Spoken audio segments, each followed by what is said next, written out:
Untamed television fans, thanks for joining us today. I am your host, Craig Bielek, and I've got Alina from the Bear River Health Department with me today. You're going to see those little initials under her name, the BRHD. Did I say that right? That's correct. Is that right? Mm-hmm. And we are here today to talk about seatbelts. Yes, exciting.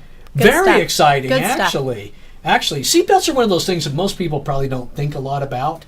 But they do think about them at certain points. Yes, definitely. When you get in a car accident. Right, and we want to make sure that we have a family rule and a habit before that happens. And hopefully that never happens, but we know that it does occasionally. So we want to make sure that we set ourselves up for safety as much as possible. For a family rule. Right. And so what do you recommend for a family rule? I mean, seems obvious to me, but right. And so, you know, at the health department, we do a lot with car seat education. We have a lot of people, parents, grandparents, guardians that will come in to get advice and assistance with installing their car seats.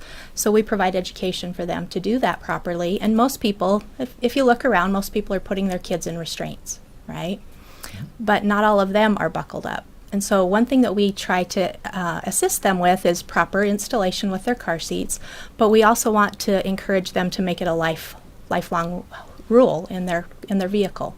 That you don't ride in my vehicle unless you're exactly buckled. Yeah. And that's everybody, including me. Right. Right. Yeah, because anything in a crash that's not restrained, whether it's a person or your sack of groceries or a toolbox, could potentially be a flying object in a crash. Could be a projectile. So you want to make sure everybody in the car is safe and sound, and that's going to protect everyone in the vehicle. I'm glad you brought that point up, because I heard a long time ago that a lot of people in accidents are actually injured by things hitting them from inside the car, like the toolbox or whatever like that. And nobody ever thinks about that. You throw the toolbox on the seat.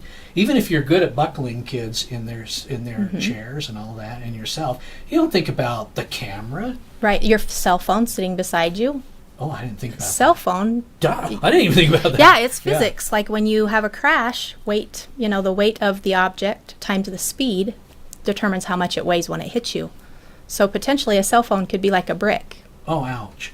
Yeah. Yeah. And you don't want people getting hurt. That's why you're here. Right. So I'm going to back you up, though, and talk to you about the proper way to install car seats, or I think you used a different term, something a little more proper, child restraints or whatever, car that seats, kind of thing. And I've got to tell you, I'm a grandpa, and so it's been a while since I put car seats in, and the other day I had to take the car seats out of one car and put them in the other, and holy mackerel, I thought I was smart, man. I thought I was college educated. I thought that I knew things, but it is tricky. They're getting better. The car seat manufacturers are getting better. They're starting to understand that, most people have a little bit of a challenge with that. So what we recommend is you always read your car seat manual, and we also recommend to look at your vehicle manual as well.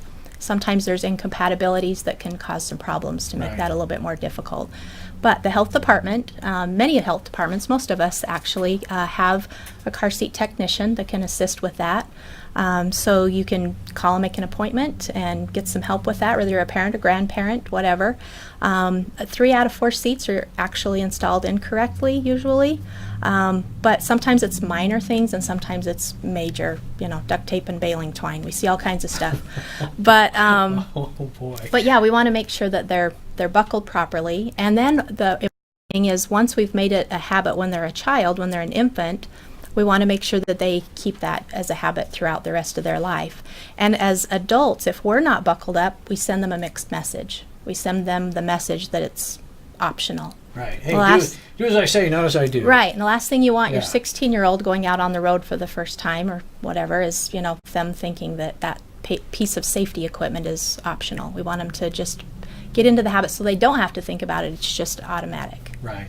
I'm still amazed when I read in the newspaper or something like that, or see on television an accident and they say the driver was not wearing a seat restraint or seat belt. I mean, to me, that it has just been so ingrained in my life that I don't even think I've ever made it out of my driveway without my safety belt on. You know what I mean? Right. And that's good. That's what you're looking for, That's right? That's exactly what we want to happen. Yeah. So what do you tell people that give you excuses? I don't have time for it. Yeah, so I live up in Box Elder County, a rural area, and we actually qualified for a grant about 4 years ago to assist with getting our seatbelt rates to increase in a rural area.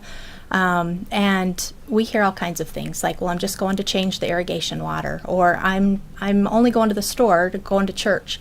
I always, I'm a good driver. Right, I'm a good driver. I'm a good driver. I always put it on when I get on I-15. Yeah. But again, that sends a mixed message that safety's optional, that we, that it's not necessary to take those precautions all the time. So it's important that we get in the habit every time we get in the car, we buckle up. Right. Rural crashes tend to be more deadly than urban crashes. There's far more urban crashes, right? More cars, more people. Really? But in the rural areas, usually the crashes are more severe and more deadly. And that can be for a variety of reasons. Could be because of unimproved roadways. Could be because of long stretches of roadways where drowsiness could be an issue. We have animals on the road. Oh, yeah. Hitting a cow. Right, Yeah, right. which is not something you want to do. No. So we have those I don't kinds. care how hungry you are. Right. Don't hit a cow. Right. And so we have in our county, we've tried to work really hard to get that message out. And we, in the very beginning, we did some surveys and we did some observations to see where we were at. In the beginning, we were about 75% of our population buckled up. And fortunately, over the years, we've increased that, and thanks to our primary seatbelt law that took effect May of 2015, we've been able to increase that up to 90%. Way to go, girl. Yeah. Come on there, the high How five. about that? Yeah. That is awesome. So we're doing better across the whole state. But yeah, the Department of Public Safety actually provided a grant to rural counties in our state to try to increase those rates across. That's incredible. And let's be clear, this is not an increase in rates. This is an increase in lives saved. Exactly. Real exactly. lives. Most people do buckle up, and when you ask, again, in the rural areas, oftentimes it's kind of a misunderstanding. They'll assume that, well, we don't have to buckle up here, or not everybody buckles up, but most of us are, and so we want to follow that, and we want to make it a family rule. We have good, hard, solid workers in our area, a lot of manufacture, a lot of agriculture that work hard, that are very great about providing for their families, that are protective of their families, but then sometimes they will fail to protect themselves. And we want them to come home and continue taking good care of all of us with the products that they produce. And Yeah. so. No excuses. Use your seatbelt. Absolutely. Okay, let's play a little game. I'm going to give you an excuse and you counter it, right? Okay. I got an airbag. I don't need a seatbelt.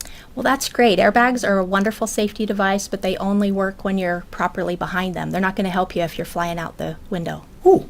Well, seatbelts wrinkle my clothes. I look terrible when I get to work.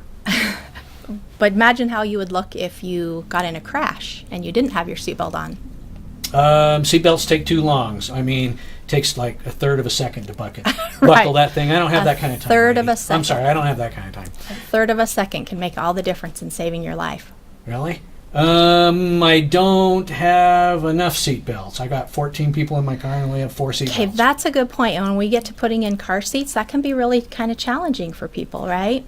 Yeah. And it's important that we try to factor that in as we're family planning as well. Yeah. So yeah, we do not advise for people to share seatbelts. When you have 2 people, like little kids, sitting in the back seat in one seatbelt, that actually can cause a lot of injuries as well. I don't need a seatbelt. I'm a good driver. I'm a good driver. I've never had a ticket. Never had a ticket. I'm a good And driver. if everyone was a good driver like you, that'd be great, but we know not everyone is a good driver. And so you may be a good driver and it may not be the cause of a crash, but someone else still could. They're uncomfortable. They make my neck itch. Just like it hits me right here. And Yeah, and just that's like, a good point too. We need to ouch. wear it properly. So if it's cutting across our neck or cutting across here on our chin, we need to position that differently, or we can even just slide our body closer to the buckle and it'll help pull that angle down. I'm out of excuses, and so are you.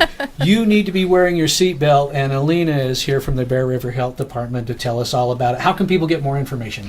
They can go to togetherforlifeutah.org, or they can visit the Bear River Health Department website at brhd.org. Right, and you should do that. Alina Pierce with the Bear River Health Department. You want more information? Watch this commercial right now. It's coming up right next. You wave it in. Just bring it on in for us. Alina, just...